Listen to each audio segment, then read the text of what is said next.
Pilot diyoruz Guardiola.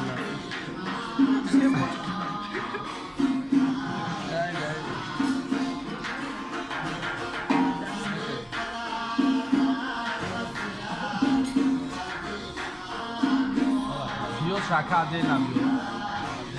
Sen mi destek ha? Burada bırak uçar bak.